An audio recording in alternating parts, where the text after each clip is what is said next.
რას ურს ბიზნეს და რას თავაზობს მას ხელისუფლება ქართველი მეწარმეები პარლამენტის თავმჯდომარეს ებრაელი ბიზნესმენები კი პრემიერს ხვდებოდნენ. Ბევრი საკითხები იქნა გათვალისწინებული, მას დარჩა საკითხები, რომლებიც ჩვენთვის ძალიან მნიშვნელოვანია. ეს არის სულ ახალი ხედვა, როდესაც ქართველი ბიზნესმენები ხდებიან ჩართული საქართველოს-ისრაელის ბიზნეს ურთიერთობებში.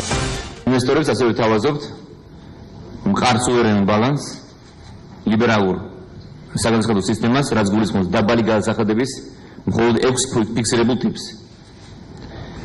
კონსერვატიულ საბანკო სექტორს, განვითარებულ სატრანსპორტო ინფრასტრუქტურას, ვაჭრობის, ლოჯისტიკის და წარმოებისთვის. ესვე ქართველმა და ებრაელმა ბიზნესმენებმა ტურიზმში ისრაელის ინვესტირების შესაძლებლობებზეც ისაუბრეს. საქართველოს-ისრაელის ბიზნეს პალატის წევრებმა ამ დარგის განვითარებისთვის კონკრეტული პროექტები განხილეს. ეს არის სულ ახალი ხედვა, როდესაც ქართველი ბიზნესმენები ხდებიან ჩართული საქართველოს-ისრაელის ბიზნეს ურთიერთობებში.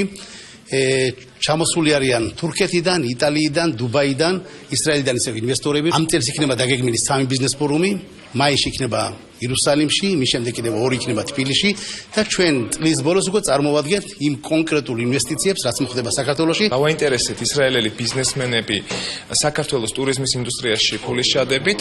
საქართველოს ტურიზმის ინდუსტრია არის ძალიან მზარდი სექტორი. საქართველოს 2013 წელს იყო ევროპაში პირველ ადგილზე ტურიზმის ზრდით.